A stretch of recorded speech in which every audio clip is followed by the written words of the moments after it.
So you rented this room to the defendant. He paid you a month's rent, and then you started having issues with him paying the rent on time thereafter. Is that correct?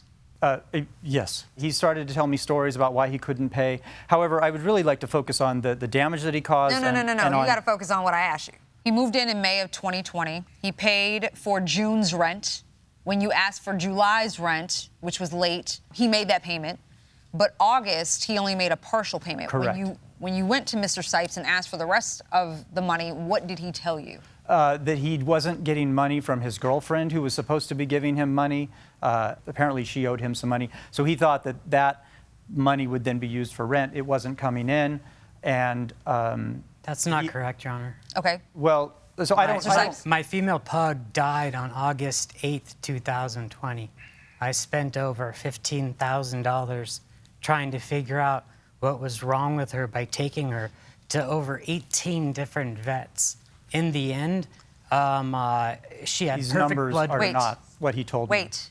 So you were buried with vet bills. That is correct. Did you have a job at the time? At the time, no, I did not. Okay, so you weren't able to pay rent, and you made that clear to Mr. Hamilton here? Yes, I applied for rent relief originally and on September 15th, 2021. And I believe you supplied documentation? Yes, with the updated application that was submitted on January 15th, 2022, because I got notification from them that I needed to update my application for extended months. Was your application for rent relief still pending when the eviction process was? Yes, Your Honor. But his application was incomplete, and I kept bugging him about finishing it, and he missed the deadline. And so there was nothing pending, and the judge advised him for the eviction proceeding, if you were to see the ridiculous defense that he looks like he has some of those paperwork as well, he was told that the plaintiff, myself, did everything correctly, and I stated the law correctly, and the judge sort of reprimanded him in front of the court and evicted him and upheld my eviction. It was done properly and legally.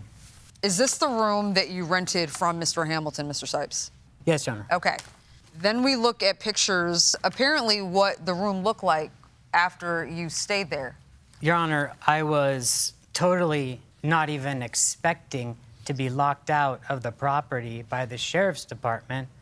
I had no ability to even clean the room, do anything to the room. Wait.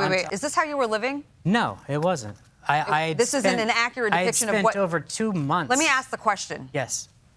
Is this not an accurate depiction of what the room looked like? No. Oh, lie. So, page 11, yes. What is this hole that I'm looking at? He drilled a hole through because the internet came through his closet, actually. And so he tapped into the house internet and ran his own cable for his electronics. Well, Mr. Sipes, you brought some videos into court today, and we have them loaded. Can you tell us what we're going to be watching? The plaintiff allowing himself into my bedroom when he did not even reside at the house at all. And I'm laying in bed asleep. He wedged the door open, and he knocked something down on the ground. I remember knocking excessively because there was a... Let us watch it first, and then you can respond. Mr. Sipes, yes. You installed a camera? That's correct, yes. In your room? Yes, it is When within the confines of my bedroom. When did you do that? I did that initially when he had moved in his former housekeeper. Can you describe to us what this video is of? This is him May 30th, basically 24 hours prior to filing his unlawful detainers against both myself and another tenant, taking away the Wi-Fi to the house, along with all of the cabling that I had purchased for the Wi-Fi for the house to improve it all. Right. Okay.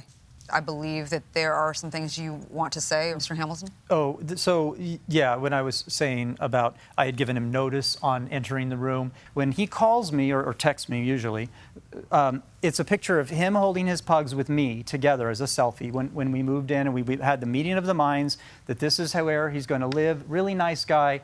That's how con men are. They're really nice guys.